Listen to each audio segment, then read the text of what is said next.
지난 한 주간 주연의 가운데 평안하셨습니까? 우리의 모든 삶 가운데 주권적으로 역사하시고 또 사건 많은 세상 가운데에서 우리의 삶을 또 지켜주셔서 오늘 예배 자리로 감사하게 나왔습니다. 우리의 마음의 문을 활짝 열고 오늘도 말씀으로 우리 가운데 오시는 주님을 우리 마음에 모시고 주님과 함께 영광의 예배 또 감격과 감사의 예배가 되어지는 복된 시간 되어지기를 주님의 이름으로 축복합니다. 아멘. 자, 우리 옆에 있는 분들과 앞뒤로 우리 반갑게 인사 나누십시다. 하나님을 찬양하십시다. 하나님을 찬양하십시다. 복 주실 하나님을 찬양합니다. 복 주실 하나님을 찬양합니다. 네. 오늘 요한계시록 1장 4절부터 8절 말씀, 우리 잘 알고 있는 본문 말씀인데요. 이 말씀을 가지고 오늘 처음부터 끝까지 완전하게 라고 하는 제목으로 하나님 말씀을 잠시 나누겠습니다. 부활절과 함께 시작된 4월이 어느덧 마지막 주간 주일을 맞이하게 되었습니다. 이 주일에 우리는 요한계시록 첫 장 말씀을 읽었습니다.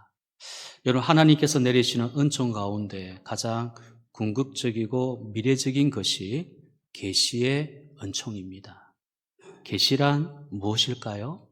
자, 사전적인 해석으로는 한번 보여주십시오. 사전적인 해석으로는요, 사람의 지혜로서 알 수 없는 지식을 하나님이 영감으로 알려줌, 이것이 사전적인 의미로 계시라는 의미입니다.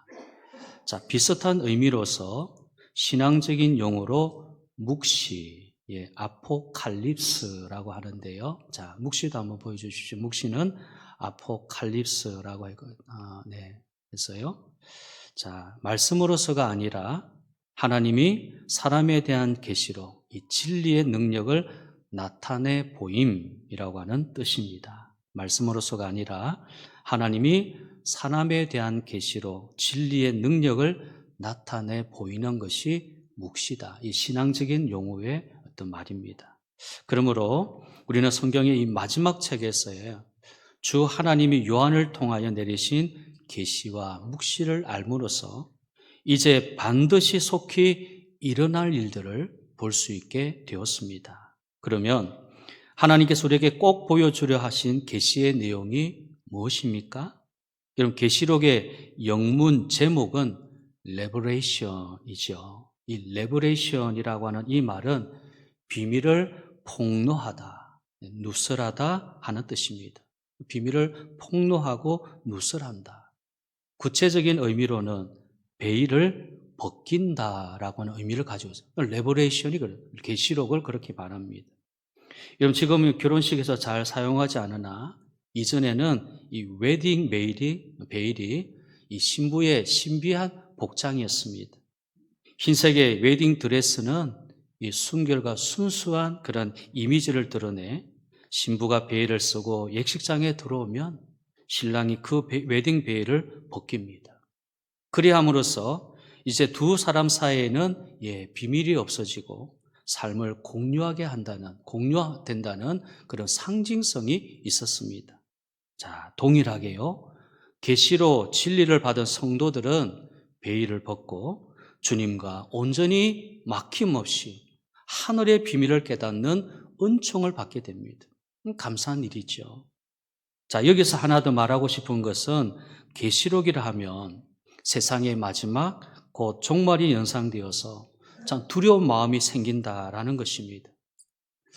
요즘 우리는 소설이나 영화, 드라마에서 이른바 포스트 아포칼립스라고 하는 이 장르를 자주 이제 만나게 되어지는데요. 이 말의 뜻은 재난이나 대참사로 종말이 와서 문명이 멸망한 이후의 세상을 묘사하는 것입니다. 그래서 포스트 아포칼립스, 그런 소설, 영화, 드라마가 종종 우리 주위에 많이 이렇게 접하게 되어집니다. 이는 헬라어 곧 그리스어에서 온 말인데요. 그래서 우리가 헬라어 성경, 원어 성경은 계시록을 아포칼립시스라고 표현합니다. 아포칼립시스. 이것을 계시록 우리 원어 성경에는 그렇게 표기를 하는 것입니다. 자, 계시록이라는 이 말은 신약, 무시록이죠. 무시록이 말은 신약의 오늘 요한계시록이나 구약의 다니엘을 대상으로 합니다. 그러나 묵시록은 우리가 두려워할 말씀이나 책이 아닙니다. 다른 사람이 몰랐던 것을 알게 해주시니 오히려 얼마나 은혜로운 일입니까? 여러분, 계시록은요, 반드시 그리고 속히 일어날 일이라 하시고 천사들을 보내어 우리에게 증언하게 하시는 예언임을 밝히셨습니다. 자, 요한계시록 1장 우리 앞절인 3절에 보면요, 이 예언의 말씀을 읽는 자와 듣는 자와 그 가운데 기록한 것을 지키는 자는 복이 있나니 때가 가까움이라. 두렵고 공포스러운 그런 말씀 책이 아니라 이것은 곧 일어날, 또 반드시 주어질 일어날 그런 일, 또 천사를 통해서 우리에게 증언하는 예언임을 말씀하면서요, 주님의 때가 오고 있습니다. 그래서 이 계시의 말씀을 읽고 듣고 지키는 자가 복이 있습니다. 사도 요한은요, 지금 지중해의 한쪽에 있는 우리 지도를 한번 보여주십시오. 아까 보여주셨던 지도. 지도 한번 보여주십시오. 보면요, 이 지중해죠. 그 한쪽에 있는 이 작은 섬 반모라고 하는 곳에 앉아 있습니다. 예수 그리스도를 따르는 동료 제자들은 모두 순교해서 하늘나라로 갔습니다. 가장 나이 어린 제자였던 요한 자신도 벌써 백발이 성성한 노인이 되었습니다. 그는요, 유독 왜 나만 이 순교의 제물이 되지 않았을까? 다 순교의 제물이 되어서 하늘나라로 갔는데 왜 나만 이렇게 살아서 이렇게 있을까라고 생각하며 주님께서 내리실 특별한 사명이 남아있음을 깨닫습니다. AD 96년경 로마의 도미티안 황제는요, 교회를 맹렬히 박해하기 시작했습니다. 초대교회 성도들이 박해를 받아 죽거나 유배를 떠났습니다. 에베소 교회를 목회하던 이 요한도 노쇠한 몸을 이끌고 유배의 길로 오를 수밖에 없었습니다. 지중해의 북동쪽 에게해에 있는 이 반모섬이 이 요한의 유배지였죠. 우리 사진 한번 보여주십시오. 이것이 곧 반모섬, 요한의 유배지입니다. 이런 반모섬은 작은 섬이지만 이 산이 제법 험하고 땅은 황막했습니다. 그리고 거기엔 대리석 채석장이 있었어요. 유배된 사람들은 주야로 이 강제 노동에 시달렸습니다. 내몰렸죠. 사도 요한은 나이가 많아 노동에서는 제외되었지만 별도로 격리해서 가두어서 다른 사람들과는 일체 접촉하지 못하도록 그렇게 금지를 당했습니다. 자, 이제 노인에게 그 어떤 소망도 없는 듯 했습니다. 그러나 주님께서는요, 요한의 눈앞에 지중해를 웅장한 화면으로 펼치시고 거기서 계시를 보게 하셨습니다. 이것을 기록하는 것이 요한의 마지막 사명이었던 것입니다. 드디어 나팔 소리 같은 큰 음성이 성령의 감동으로 들려오기 시작했습니다. 자, 우리 1절 안 했지만 요한계시 1장 9절 10절을 한번 보세요. 1장 9절 10절에 나 요한은 너희 형제요 예수의 환난과 나라와 참음에 동참하는 자라. 하나님의 말씀과 예수를 증언하였으므로 말미암아 반모라 하는 섬에 있었더니 주의 날에 내가 성령에 감동되어 내 뒤에서 나는 나팔 소리 같은 큰 음성을 들으니. 그날은 주의 날, 곧 주님이 부활하신 안식 후 첫날인 지금의 주일이었습니다. 성령의 감동은 은혜가 충만할 때 나팔 소리를 들었다고 합니다. 내가 성령에 감동되어 나팔 소리 같은 큰 음성을 들으니. 이런 구약시대에는 하나님 말씀을 선포할 때에 나팔을 불어 백성들을 불러 모으는 전통이 있었습니다. 이 소리를 듣고 요한이 몸을 돌이켜보니 지중해는 간 곳 없고 영광스러운 삼위 하나님의 모습이 나타났습니다. 자, 지금 여기서 계시의 베일이 벗겨지고 이제도 계시고 전에도 계셨고 장차 오실 성부 하나님의 음성이 들리는 겁니다. 그리고 곧 다음으로 보좌 앞에 있는 7령, 곧 성령의 역사가 임하죠. 그리고 마지막으로 그의 피로 우리를 해방하신 예수 그리스도의 모습이 볼 수 있게 되었습니다. 여러분, 이 얼마나 놀랍고 흥분되고 감격스러운 일입니까? 숨이 멎을 것 같은 압도적인 그 광경에 지금 요한이 있는 것입니다. 그래서 1장 17절에 보면은 그 발에 엎드려져 죽은 것 같아 그랬습니다. 엄청난 이 광경 앞에 이 노인이 지금 엎드려져서 지금 어떻게 할 바 모르는 숨이 막혀 멎을 듯한 그런 환경 속에 지금 계시를 보는 것입니다. 그러면 여러분, 먼저 계시의 하나님을 어떻게 뵐까요? 사실 인간은 하나님 모습을 볼 수 없었고, 만약 죄인이 하나님을 보았다면 목숨을 부지할 수 없었습니다. 출애굽기에서 경건한 사람 모세가 떨기 불꽃 가운데 하나님의 음성을 듣고 그의 이름을 물은 적이 있었습니다. 이때 하신 말씀인데요. 출애굽기 3장 14절에 하나님 모세에게 이르시되 나는 스스로 있는 자이니라. 또 이르시되 너는 이스라엘 여자손에 이같이 이르기를 스스로 있는 자가 나를 너에게 보내셨다 하라.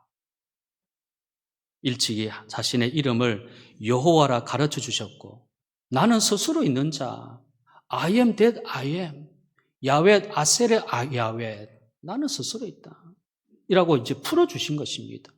여호와라고 하는 이름을 일찍이 들려주셨지만 그 이름이 뭔지를 몰랐는데 불꽃 가운데서 지금 모세를 통해서 하나님 음성 들려주시기를 나는 스스로 있는 자다. 야훼 아셀의 야훼. 그러나 계시의 말씀이 펼쳐지니까 나는 이제도 있고 전에도 있었고 장차 올 자요 전능한 자라고 밝히십니다. 역사 이전에도 선지하셨고 현존하시고 앞으로도 영존하셔서 우리에게 오실 분임을 지금 알려주고 있습니다. 주님은 이렇게 베일을 벗으셨습니다. 이제 베일을 벗으신 하나님께서 우리에게 친히 이르신 계시의 말씀을 여러분 들어보십시오. 본문 8절이지요. 주 하나님이 이르시되 나는 알파와 오메가라. 나는 알파와 오메가. 이제도 있고 전에도 있었고 장차 올 자요 전능한 자라 하시더라. 이게 무슨 말씀입니까? 무슨 뜻일까요? 나는 알파와 오메가다. 그리스도께서 부활하시고 교회가 세워진 후 세상은 여러분 헬라어가 세계의 언어로 사용되고 있었습니다. 헬라어는요 고대 그리스 언어이고 신약 성경을 기록한 문자입니다. 예수 그리스도의 구원을 만방에 전하게 될 그 시점에 나는 알파와 오메가라 하신 것은 이 세계를 향한 새로운 의미를 지니고 있습니다. 이제 세계가 어떻게 펼쳐질 것인가를 우리에게 보여주시고 있는 그런 말씀이죠. 여러분 참고로 이 헬라어 알파벳을 한번 우리가 참고해서 한번 보면 좋겠는데요. 우리 헬라어 알파벳을 한번 보여주십시오. 예, 이렇습니다. 알파, 베타, 감마, 델타. 예, 그렇게 이제 시작하여서 중간 부분에 보면 미, 니, 크시, 오미크론 그렇게 나아갑니다. 여러분 전에 우리가 코로나 바이러스 변이 곧 변종 명칭에 이 그리스 알파벳 문자를 붙여서 15번째인 오미크론 그 위세가 굉장했다는 거 우리 아마 경험했습니다. 그런 기억이 나죠. 오미크론, 그 코로나 오미크론이 이제 했던 그 변이였던 명칭으로 그 이때 붙었던 말이 바로 이 그리스 헬라 문자거든요. 그 오미크론 위세가 대단했다는 걸 기억이 납니다.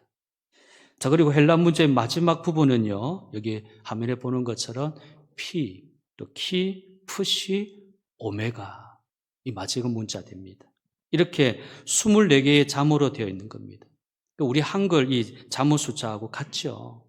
자, 그래서요, 여기 알파와 오메가다 하는 건 뭡니까? 처음부터 끝까지라고 하는 뜻입니다. 이 속에 인류의 역사를 처음부터 끝까지 다루시는 하나님의 섭리가 다 들어있다고 보는 겁니다. 그래서 유대의 랍비들은요, 이런 말을 즐겨 썼는데 나는 율법을 알레프부터 타오까지 지켰다. 알레프부터 타오까지 나는 율법을 지켰다. 이것은 율법을 처음부터 끝까지 준수한다고 하는 의미입니다. 자, 이참에 우리 히브리어도 좀 한번 보면 좋겠습니다. 자, 히브리어 보면 이렇습니다. 알레프, 베트, 감멜, 달레트. 이렇게 이제 발음해서 나아가면서요. 마지막 부분에 보면 코프, 레시, 신, 타우. 타우가 마지막 글자. 그렇게 22글자인데 모음은 없고 자음만으로 되어 있는 것이 히브리어이죠.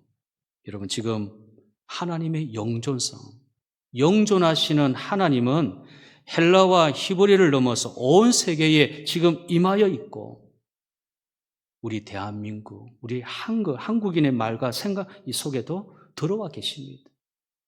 그래서 우리 말로 이 알파와 오메가를 말한다면, 기역부터 희역까지 자음을 지나서 모음, 아, 야, 어, 여, 오, 요, 우유, 으, 그리고 이에 이르기까지 24글자 안에 친히 들어오셔서 우리의 사고와 표현을 완전하게 하시고 복음 이전부터 장래까지 우리의 믿음을 영원토록 견고해 주시겠다고 하시는 선언의 말씀입니다. 나는 알파와 오메가다. 헬라와 히브리를 넘어서 온 세계에, 그리고 오늘 우리 대한민국 우리의 생각과 사고 속에, 말 속에 하나님이 우리에게 들어오셔서 우리의 믿음을 영원토록 견고하시겠다. 그러므로 성부 하나님께서는 우리가 처음 나라를 세웠던 시작부터 지켜주셨다가 때가 되어 예수 그리스도의 복음을 듣게 하셨고 장차 그 아들이 다시 오실 때까지 우리의 믿음을 또 견고하게 하실 것입니다. 인간의 역사는 처음부터 끝까지 하나님의 섭리 안에 들어있는 것입니다. 자, 이것이 이제 펼쳐져 보이는 것입니다. 그리고 여기 계시록의 말씀은요, 성부 다음으로 이제 성령을 우리에게 계시해 주셨는데, 자, 본문 4절을 보면 마지막 부분에 그런 말씀이 있죠. 그의 보좌 앞에 있는 일곱 영이라. 그의 보좌 앞에 있는 일곱 영이라고 했습니다. 이는 성령의 다양한 사역들을 의미하는 것입니다. 여러분, 성령이 임할 때에 불길같이 뜨겁고 강한 역사도 있기도 하지만 비둘기같이 온유한 임재도 있습니다. 여기서 말씀하시는 일곱 영은 성령의 완전한 사역을 가리킵니다. 그래서 계시록 숫자 7, 7은요 완전 숫자인데 그 숫자를 이제 인식하는데요, 7별, 7촛대, 이것은 삼위 하나님의 완전하신 정체성, 완전성을 묘사하는, 상징하는 표현입니다. 자, 그래서 우리 1장 마지막 절 20절을 보면 이렇습니다. 너가 본 것은 내 오른손의 7별의 비밀과 또 7금 촛대라. 7별은 7교회의 사자요 7촛대는 7교회니라. 지금 성부 하나님, 다음에 성령 하나님, 그 하나님에 대한 역사를 이제 쭉 보여주시면서 마지막 9절에서 너가 본 것은 내 오른손, 주님의 손에 7별의 비밀, 7금 촛대라 하시면서 이제 요한계시록 2장과 3장으로 이제 7교회를 보내는 계시가 이제 말씀이 나오고 있습니다. 선포합니다. 당시에 있던 교회 숫자가 7이 아니고 칭찬받는 교회 숫자도 7이라 할 수 없습니다. 그 7교회는 가고 오는 세대의 모든 교회를 상징하는 것입니다. 상징하는. 그러므로 7영은 세상의 모든 교회에 임하신 성령의 권능을 함축한 말입니다. 그래, 7영, 그것은 모든 교회에 임하신 성령의 권능. 지금 그 권능이 지금 완전한 영으로서 성령의 다양한 그리고 완전한 역사가 모든 교회에 지금 임하여 있다는 거죠. 처음부터 끝까지.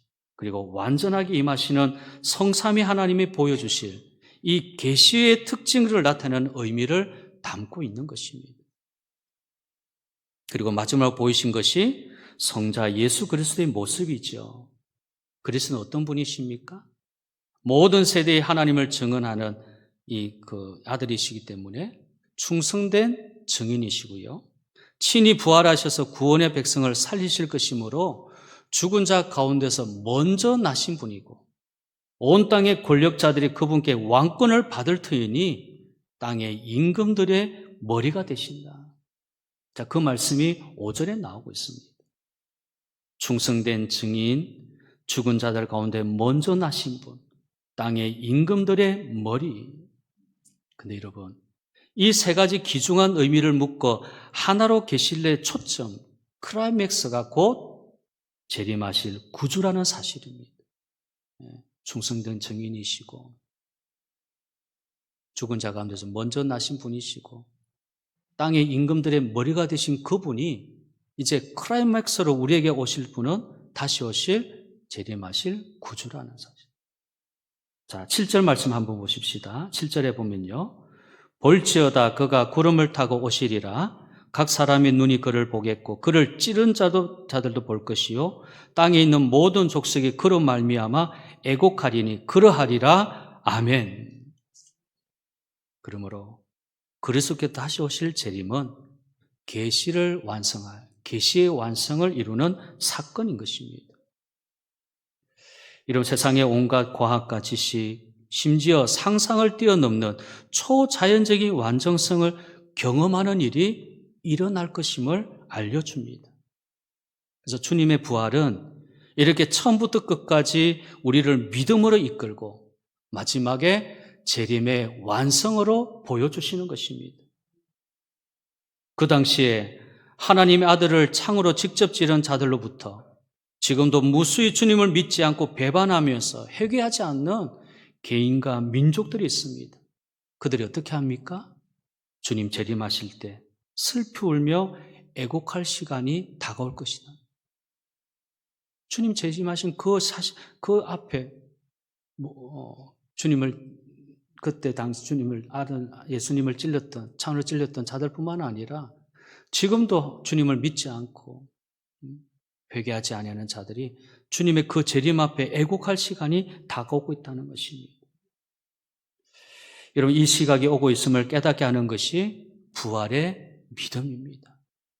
우리가 부활의 믿음을 갖고 있는 것은 우리가 앞으로 부활될 것에 대한 기대, 소망, 능력도 있지만 이제 그 주님의 재림이 이제 곧 올 것이라고 하는 사실을 깨닫게 해주는 것이 바로 부활의 믿음인 것입니다.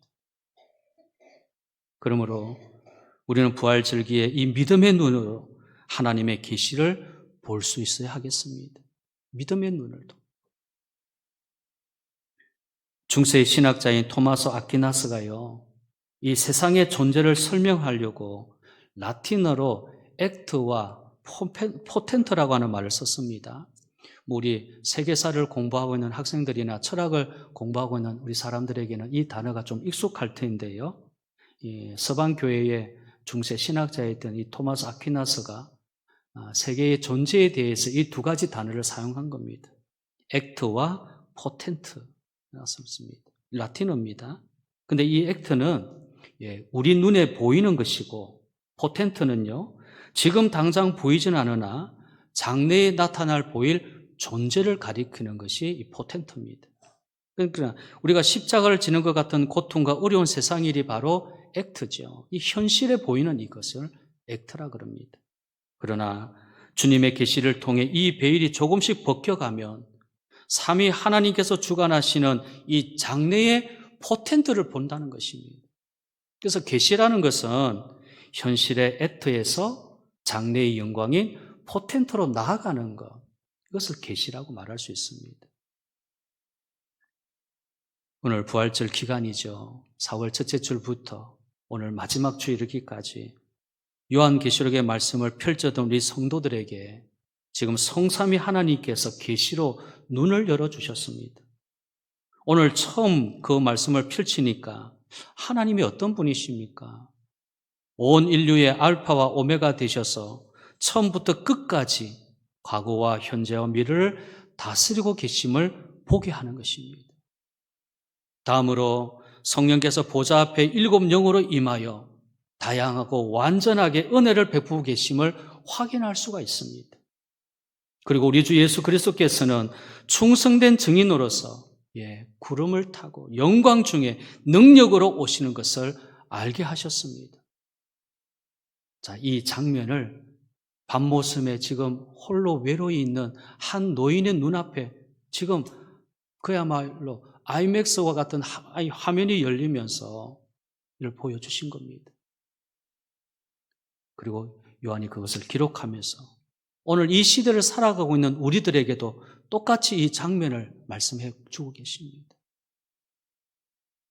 한 섬에 이 섬을 떠나지 못한 그곳에서 죽을 수밖에 없는 이 한 사람에게 하나님이 장래에 어떤 소망과 영광으로 임할 것을 계시해 주셨을 때에 밤모섬에 갇혀 있는 요한이 아니라 하나님이 주시는 영광의 삶에서 천국을 소망하는 믿음의 성도로 나아가는 이 요한의 모습을 우리가 오늘 묵상할 때 오늘 이 시대에는 우리 앞에 마치 섬에 갇혀 있는 어둡고 절망에 있는 그런 현실이겠지만 하나님이 동일한 계시의 말씀을 통하여 우리 성부 하나님은 알파와 오메가 되신다. 우리 인생이 거저 왔다가 거저 가는 우연히 생긴 그런 인생이 아니고 처음부터 끝까지 완전하게 섭리해 주시는 하나님이 있다는 사실을 우리는 믿게 되어지고 성령 하나님은 7 영으로 임하셔서 우리 각자 다양한 모습 속에 완전하게 우리를 부활의 신앙으로 견고한 믿음의 신앙의 사람으로 이끌어 가신다는 사실을 확인해 시켜주십니다. 또한 예수 그리스도께서는 이제 재림하셔서 이 땅에서 믿음을 지키고 신앙을 잘 지킨 우리들을 영접하시는 그 영광의 왕으로 우리를 맞이해 주실 것을 우리가 소망하면서요. 우리는 역시 밤모섬의 요한처럼 이 믿음의 길을 계속해서 걸어갈 것입니다. 현실의 여러 가지 고난과 어려움들, 상황 속에 있다 할지라도 앞으로 열려질 확실하고 분명한 주님의 그 영광과 능력을 오늘 부활의 믿음을 통해서 다시 한번 계시의 말씀을 잘 알아서 이 땅에 사는 동안 결코 믿음 변하지 아니하고 예수님 배반하지 아니하고 죽는 자리에 이른다 할지라도 주님만을 의지하면서 이 믿음의 길을 잘 걸어갈 수 있는 우리 모든 성도가 되어지기를 주님의 이름으로 축복합니다. 아멘.